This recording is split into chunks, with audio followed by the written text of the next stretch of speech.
Hey, my name is Jennifer, and I've been really postponing to do this video about my mom's journey on hospice because, I just been kind of scared and I don't know, never did a video for YouTube before, but oh well, I'm just gonna dive in and do it because I think it will help people, if you're on this journey too, or if you're losing a parent or a loved one, you'll know what to expect or look out for. But so here's a little background.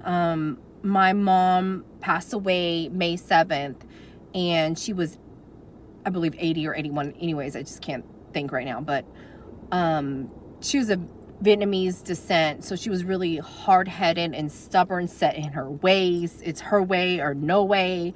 And my dad passed away when I was 1, and he brought my mom to the USA and everything. So he put her through, he was like, you got to learn how to drive. You got to learn. He put her through English class or whatever. And then he passed away in Venezuela working overseas. But anyways, so what had happened was I moved back from California to be with my mom, me and my daughter, because I went through a divorce, but that's another video for real. But anyways, and my mom, she was just not the same. I noticed she looked, more thin, and I noticed she kept falling. She fell like 6 or 7 times, and I don't know, it was just really scary to see. And every time I called the ambulance, she'd yell and scream, and they were like, we can't take her unless she wants to go. So it was like a battle all the time. And I even called a social worker, and I was like, can you please help me with my mom? Maybe, I don't know, help me try to get her to go to the doctor or something. But the social worker even came over, and she was like asking my mom what year it was, or who the president was, or whatever. And so my mom answered that correctly. And so since my mom answered that and knew what was up or whatever, I guess, supposedly at the time, they couldn't really do anything, because that's the law, or they can't force someone. So I was like, okay, that's fine, thank you for trying, or whatever. So anyways, last August, what happened was she fell again, and I was hella scared. I mean, just to see her fall like that is just scary, And I called, well, instead of calling 911 first, I called my grandma, which was her old college teacher that, she's not really by blood, but I called her grandma anyways. And I was like, I don't know, my mom's, this time she's not looking too good. Like, I think something really might have happened to her. It was like a minute call, and she's like, no, Jennifer, I think you need to call the ambulance. And I was like leery to call the ambulance because so many times they come out and my mom would kick them out because she'd be yelling and screaming, but I'm like, okay, F it, I'm gonna call them again, and whatever happens. So I called them, and they came out, and they said that my mom had signs of a stroke. They could tell, and I was so scared. And I was just praying to God in my head, and they were like, we need to take you. And she's like, no, she was mad still in her stroke, and she's like, if I die, I die. And I guess that just, since she said that, this girl was like, she's like, no, since you said that, by law, we have to take you because you're like threatening your own life or whatever, which I'm so happy that she stuck up and said that, and because if not, my mom wouldn't have went. And so because of her, and thank you to that chick for real, because she really helped out on that. So they took my mom to the hospital, and then me and my daughter went up there. And so I talked to one of the doctors, and they were really nice, and they were like asking me questions, asking me like when the last time she's been to the doctor. And I'm like, honestly, it's been probably over 15 years because she doesn't want to go. She's stubborn. But I guess that's a lot of the Vietnamese culture, but still, like, come on, you need to get a checkup. And so they're looking at me like, what the hell, why couldn't you, I felt like they were looking at me like, why didn't you take her? But I can't put a gun to her head and be like, you need to go to the hospital or whatever. So, you know, I mean, I just was feeling upset. And then another doctor was like, well, we don't know what's going to happen because we can't foretell the future, of course. But, you know, from the x-ray, it doesn't look too good because the severity of the stroke that she had, there was no bleeding of the brain or whatever, but he's like, she might not be able to walk again. And I'm like, oh my God, you know, that right there just made me feel like I was in a movie or something. I don't know. It was slow-mo, you know what I mean? And I was like, okay. And so me and my daughter went in the room, and she was in her hospital bed, and I remember she just got up and she just fell to the side. Like, I'm like, what the hell? She can't even. I was so upset. I was like, you know, I had so much anger too, because I had been telling that lady, like, Mom, go to the doctor. Telling my mom, not that lady, but, you know, I'm just saying, but I loved her so much, you know, and she fought me tooth and nail, and I was so angry because I'm seeing her just fall to the floor, like fall to the bed, and I'm like, oh my God, if she can't even get up, like, it's game over at this point, because this is bad. Like, I am serious. And then I remember they had to get her up and to take her to the bathroom, and you know, 2 people had to hold her, and I'm like, man, this is deep right now. Like, this is serious. There's no turning back now. Like, this is crazy. And so I was just praying and you know, hoping that there'd be a miracle that could occur at that point, because I'm like, this does not look good, you know. So then on top of that, you know, the doctor comes, and he's like, another doctor, there was like 4 different ones from different, you know, one for this, one for that. And he's like, well, you know, she can't swallow now. She has dysphagia, and she's going to need a tube feeding in her stomach. I'm like, what? So I call my cousin, I call my aunt, and we were just all like, man, I'm thinking, what other options are there at this point? But there was no other options. If she can't swallow, you know, she had to have that tube feeding. So that was it. So I was like, yeah, go ahead and proceed with that. And so they did it. And I felt like after they did it, they didn't even really give her time to recover. They were trying to like shuffle her out of the hospital to go to the rehab. And so anyways, when she got to they actually didn't even give her much time. I think it was like 4 days or whatever. My mom looked so tired. And then they put her in the rehab. And then when she was in rehab, I remember, you know, all of them coming in to have a meeting with me. And they just all look hella hopeless. Like, their faces were like, this lady is not going to walk. She, you know, I'm not going to say it was negative, because they know what's going to happen most likely, you know. But for me, I had the hope of Jesus healing my mom, you know, like, I have my faith and all that. So I really didn't care what they look like, you know. So I'm like, whatever, they can think what they think, but my mom will walk again in the name of Jesus, you know. But it didn't happen like that at the end, but it's okay, because maybe that wasn't God's will for my mom, you know, because maybe it was her time to go. So anyways, so she went to rehab. She really couldn't do there. All she could do was really sit in that damn chair for, I want to say 3 hours at max, because she was so tired. She looked so tired, you know, and she wasn't there that long. And then they were already trying to kick her out. And I was like, see, Mom, you're not even doing rehab, and they're already kicking you out. I probably made her feel bad, but I was just so frustrated. And then I tried to appeal, you know, but the doctor told me most likely what happens with tube feedings is that they don't get approved, because it's just, they don't have strength, you know, they can't even eat. So, I mean, it was a lot, you know. And so she wasn't even there that long, and her insurance didn't cover it, like I said. And so she got basically booted to her home. And then all of a sudden, I'm a nurse. Like, are you serious right now? I didn't even know what to do, okay? Like, back in the day, I did medical assistant. You know, I almost completed the program, and I was in my 20s. So at that time, I was partying all the time, you know. So I didn't go back for one final that I had, which was EKG, and I didn't complete it. But anyways, that's the only thing that I had of experience, and that was so long ago that I didn't even remember it. So anyways, they sent me home with some diapers, and because she couldn't get up and go to the bathroom, so therefore she's bedbound, and now I'm the sole caretaker. I'm like, I didn't sign up for this. Like, what the hell? I was angry. I'm not gonna lie, I was angry. I was scared as hell, and I knew I was gonna have to go ahead and step up and do that, because I'm not gonna leave my mom hanging like that. She took care of me, regardless. We had our relationship was not perfect by any means.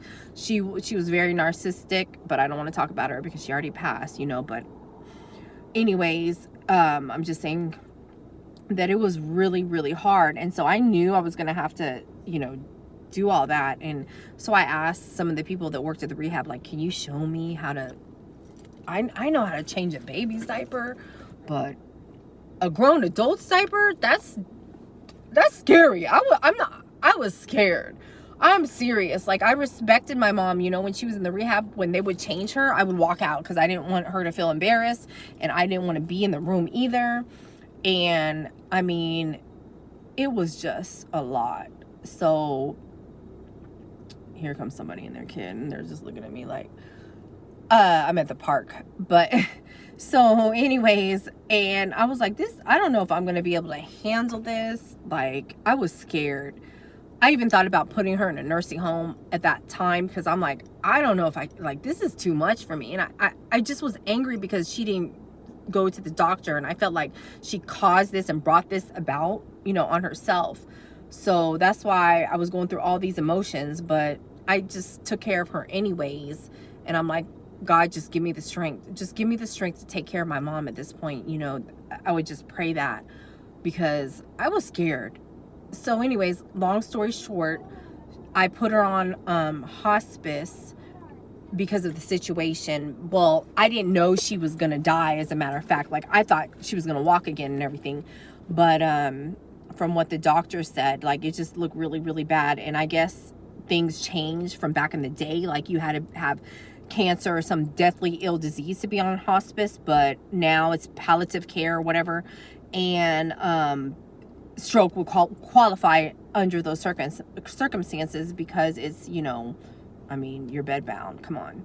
So I'm like, I'm just going to sign up for that. So that's what I did. And I honestly want to give anybody that's going through this right now, don't feel bad if you have a family member and you're thinking about that. Because honestly, when I talked to hospice, they told me a lot of the times people are scared, they're scared to go that route because they don't want to be like, oh, I'm signing up my family member to die, or, I don't want to be negative, or not. It's not being negative. You're not signing your family member up to die. It's just the facts that you need help. Okay. And if they have insurance, why not take advantage of it? You can actually take care of your loved one and they will be in their home, and they won't be in a nursing home. So they'll be comfortable. And so, they told me that a lot of times people don't know, or they're scared. And a lot of the times, they only take care of people for 2 weeks. But in my mom's case, it was 8 months. And so, I had a home health aide. She was great. I really formed a relationship with all of them. But she came to give my mom a bed, well, it's called a bed bath, 3 times a week. And I had a nurse come, and a doctor, almost a nurse practitioner. And, they were so supportive, more supportive than my family. I want to say they were. Straight up, they were more supportive than my family, because my cousin, not to talk bad about her, I love her and everything, but her mom, my aunt, had a stroke a year prior, but it wasn't severe like my mom's. It was different. So she was comparing, like, you can't compare two people. And, she was comparing my mom to her mom, and it's like totally different. Like, come on. They're two different people. They had 2 different strokes, so you can't compare that. Her mom was doing good, and my aunt is actually, recovering, and I thank God that she is, and I prayed for her too. I'm not hating on that, but it was just really hard for what I was going through, for my cousin not to understand. But so then we went back home, and I learned how to change adult diapers, and I learned how to do tube feedings, and it was a lot. It was a lot. And I even was like, you know what? Maybe I should get off of hospice because my mom has a chance, you know. So I ended up letting go of hospice, and I ended up getting somebody, a home health care agency from a friend from church. And so they were a private company, so they came and they took care of my mom, but it was more expensive on my end at the time, which doesn't matter, but I had to pay for all the like diapers and everything else, the formula or whatever. But it was cool because the lady was Vietnamese and the other chick was Filipino. So I guess you could say they felt kind of comfortable together. I don't know. Whatever. It doesn't really matter. Race doesn't matter to me because everybody's human. But I guess it gave my mom an opportunity to know, what was in store for her by going through that. I don't know. And so then what happened fast forward from August to December, she had another stroke. And it was a trip because I remember I was downstairs and I heard her yelling my name. She's like, Jenny, Jenny. And I ran up there, but it was crazy, right? Because she was in a dream, but she couldn't wake up. It was like a sleep paralysis. She was in sleep paralysis for real because she couldn't wake up. And I was like, Mom, I was freaking out. So I called the nurse, and she's like, just call the 911. So I called 911. They came. And what's so crazy is what happened was she had another stroke, and this time it was bleeding in the brain. And I really believe that it happened because of a dream, but that's another video. It was a demonic attack, I feel, but a lot of people don't understand that, but that's for another video. But anyways, she went to the hospital again this time. I honestly didn't think she was going to make it. I was like, she's probably going to die in this hospital, and I don't know how, I would pray to God. I'm like, God, I don't want my mom to die. I'm not trying to be selfish, but I didn't want to be alone and go through this alone, and I felt so alone. And I'm like, please, God, just don't let her die. Not just because I didn't want to be alone, but I didn't want her to die as well, And so the doctor comes in and tells me, I'm like, is she going to make it? And they pull up her x-ray or whatever, and they're like, okay, she had bleeding in the brain. It wasn't like a large bleed, but it wasn't a small bleed. So what is it? It's a medium bleed, right? And I'm like, is she gonna make it? I was freaking out. And she's like, I don't know, but I'm thinking she's gonna make it, but it's just not good because from here it can go downhill. She already can't swallow. So now what else is she gonna? She was able to use her right hand and her right leg, but I'm like, okay, now she's not gonna be able to use anything. Like, it was just awful. So what happened was it affected her, the way that it hit on her brain. It affected where she would get nauseated, and there was something else I just can't remember right now, but her speech or something like that, I don't know. And I'm like, it's all messed up anyways. What else is going to go wrong? So I dealt with that. We came home. I still took care of her. I still prayed every day. Fasted. I prayed. I did everything that I could. I had so much hope that she was going to walk again. I even bought her things like a gripper to grip things. Like, I had hope that she could move her hand, but it didn't work. I downloaded this app called Q-Speak to, help her with her language. I would try to do her own therapy with her. And at that point, I'm like, after that stroke, I was like, okay, this is not looking good. I need to call hospice back for real because she needs more help. Because at that time, I had to transport her to the hospital. I mean, not to the hospital, but to a doctor. And that I had to call a transport company. I mean, it was crazy. I'm like, okay. So just to do that alone, it was $200 every time she had to go to the doctor. And it was just a lot, because they had to take her from her bed, put her in a wheelchair, put her downstairs, put her in the car, then drive to the doctor, take her out. You know, it was a lot. And so I'm like, if I just, you know, get hospice back, you know, even my aunt was like, if you get hospice back, the doctor will come to you. And it made more sense. So I told my friend from church, you know, thank you for helping me or whatever, but I need to get hospice back because they're more strategic and organized in what they do. They have a plan, like, you know.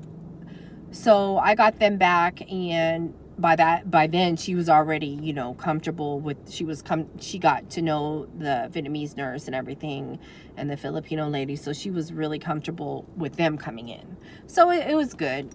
And, you know, I got to form a relationship with all the hospice workers, and it was just really strange because I never thought, you know, at first, honestly, I didn't even want them in the house. I'm like, this is weird. Like, all these people up in here, and I have to keep this place like spotless 24/7, and then do this with my mom, and I was working, and I went back to school as well. So it was just a lot going on, and I felt overwhelmed at times, and it was a lot. So anyways, long story short, once again, fast forward, you know, they told me, they were like, your mom's declining in her health because of the second stroke, of course. And they told me, like, I believe it was in January, you know, she might not even have a few months, if that, because she had the second stroke in December of last year.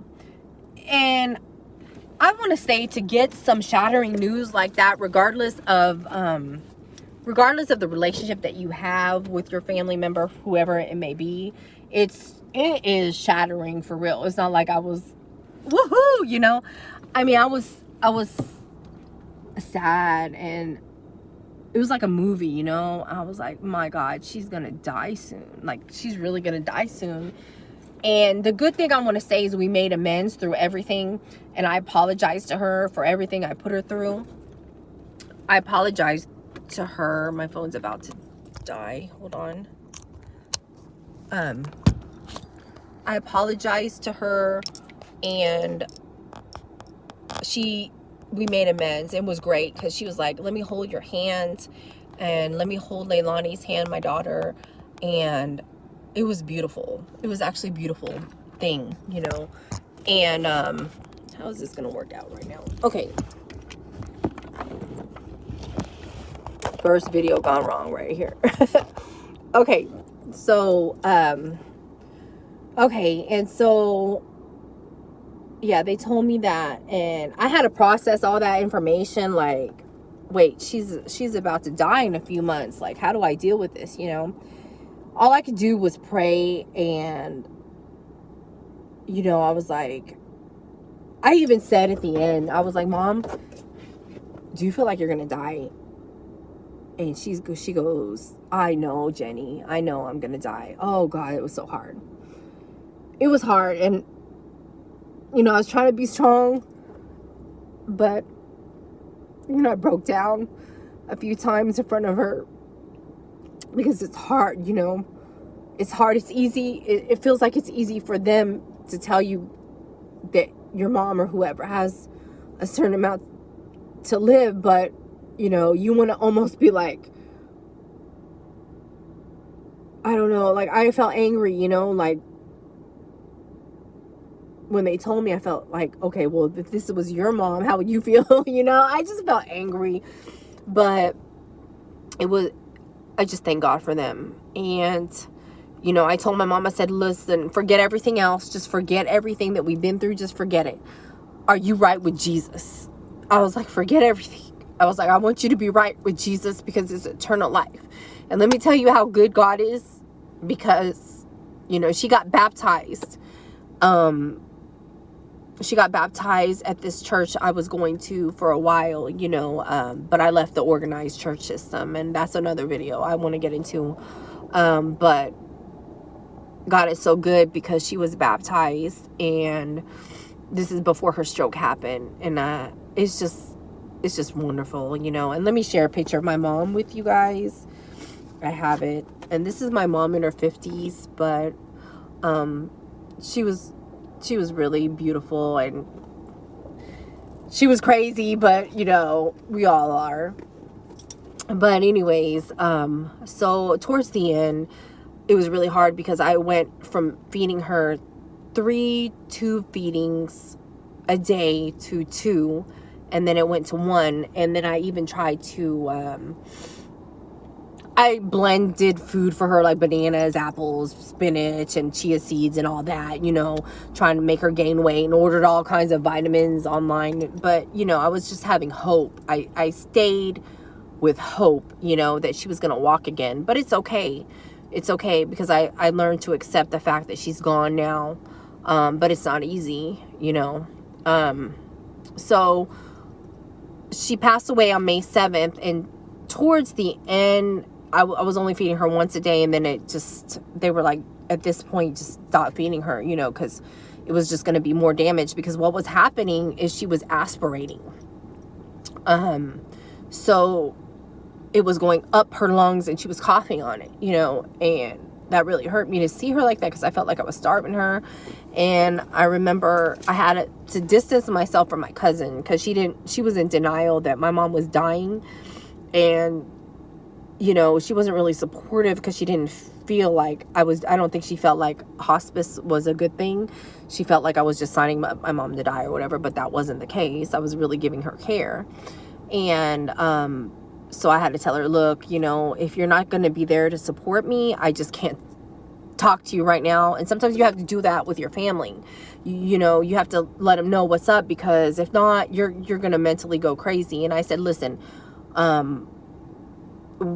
have to distance myself from you, and we can talk. We can talk when, like later, because it's just too much for me, And we didn't talk for a long time. But my mom did want to talk to her, because she knew she was dying. And she asked me, she's like, I want to talk to Mimi. And I was like, okay. So I remember I called her, and I was like, listen, my mom doesn't have much time left, and she wants to talk to you. And she started crying too. It was awful, And so they talked. And I think that's the only one my mom talked to before she passed. But so then what happened at the end, sorry, it's hard for me to go back and feel all these emotions, it's hard. Okay. So then I had to start giving her morphine.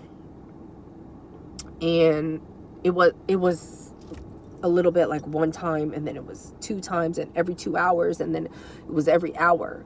So they actually thought my mom was going to die at that point. So they sent 24-hour care, and they were with me for a whole day. And what's crazy is my mom, she was still hanging on, and I know she didn't want to die. She was hanging on because she didn't want to go. She just didn't want to go, and she was fighting it. She's a strong lady. And so they brought the oxygen in. Oh God, it was awful.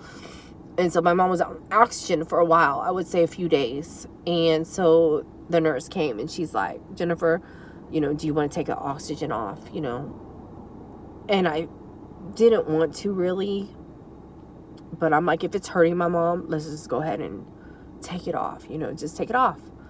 And so they took it off thinking she was going to die, and she didn't. She lived for like a whole nother week, which was good. But then I felt like it was bad too, because I was like expecting her to die. And I was so upset because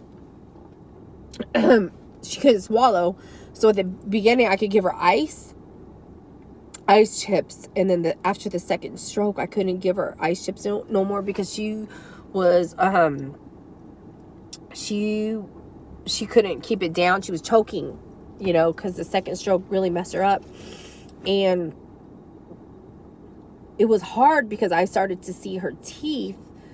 She got so mad at me. It's just so funny, because I remember I had this like this thing that you could just spray water on your gums. It's a cordless gum flosser or whatever. So I would try to do that to her teeth to help her, and she would get pissed off, and she would just bite it. And I would get hella mad. I'm like, are you crazy? What the hell is wrong with you? I'm trying to help you.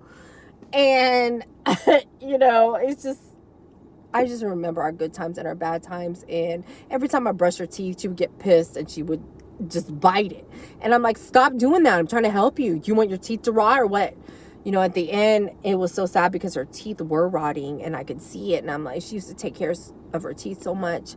And it just hurt me to see her teeth like that. And I just kept having hope. I'm like, no, I'm going to clean your teeth. You're going to be okay because one day you're going to eat again, you know, but it's okay.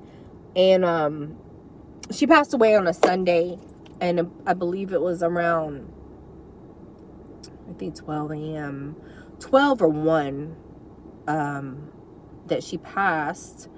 And I seen her last breath, which was really, really hard. And I had been in her room with her, like, the whole time.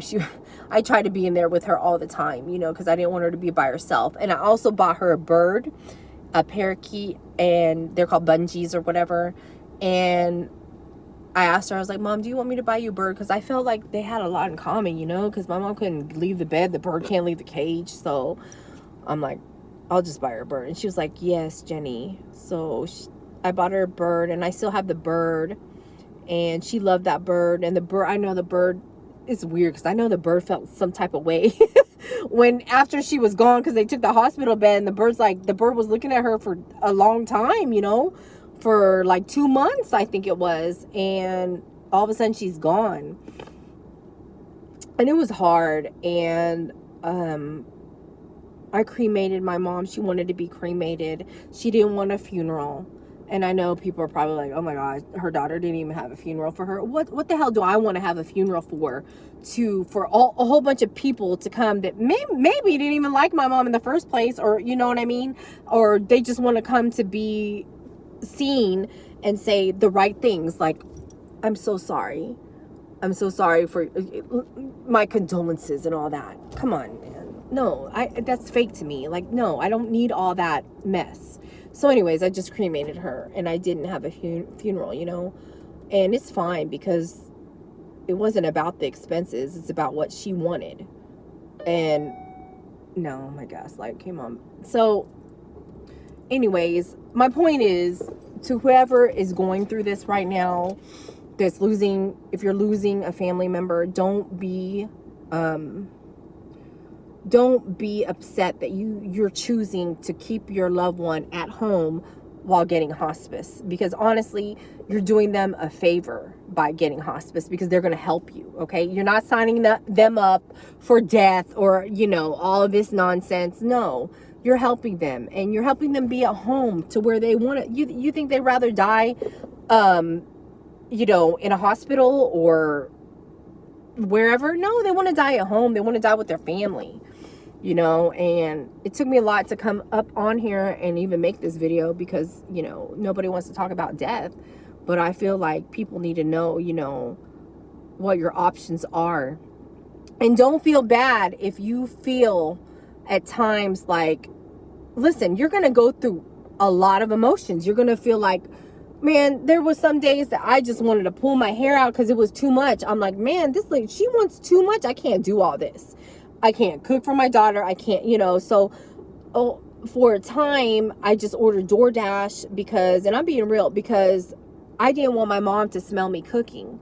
Because one time I felt so bad. I was chewing my food, and I came in there and I forgot. I didn't know that I was chewing my food, you know. And she's like, Jenny, oh no, you eat in front of me.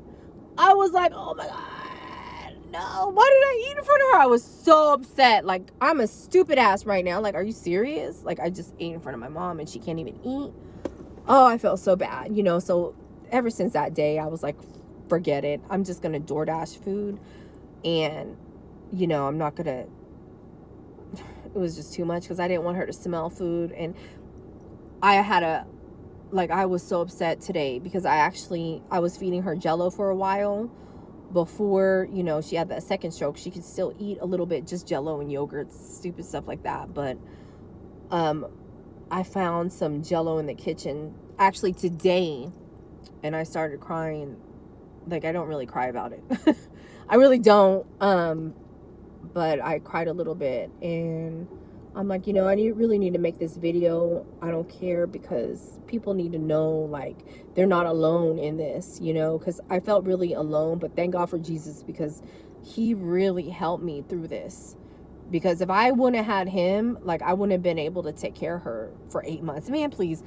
8 months is a long time. Like, I survived caretaking. Are you serious? I want to get a shirt. I survived caretaking for real, because, man, I'm telling you, that's not easy. It's hard, it's not, and you're doing it for someone you love, and that's worth it, that's really worth it. But I just wanted to come up on here and give my brief story, and because, yeah, it's already 40 minutes. So I'll do a part 2, and I also want to do some other videos. I'll be probably on here later tonight or tomorrow. But thank you so much for listening to me just rant. But I know my mom's all right, and I just thank God that I was able to be her caretaker and provide for her. Like, it's the best feeling, So whoever is watching and is going through this, and you're thinking about putting your loved one in a nursing home, hey, if you decide to do that, I'm not knocking you either, because everybody's situation is different. But I can tell you, like, I feel happy that I was able to do that for my mom, and I love her so much, and it's hard for me to even talk about her in the past tense, because I still talk about her like she's still alive. But it's only been since May, so it's okay. But I'm gonna hop off now, and I hope you guys have a blessed evening, and thank you for listening to me rant. Bye.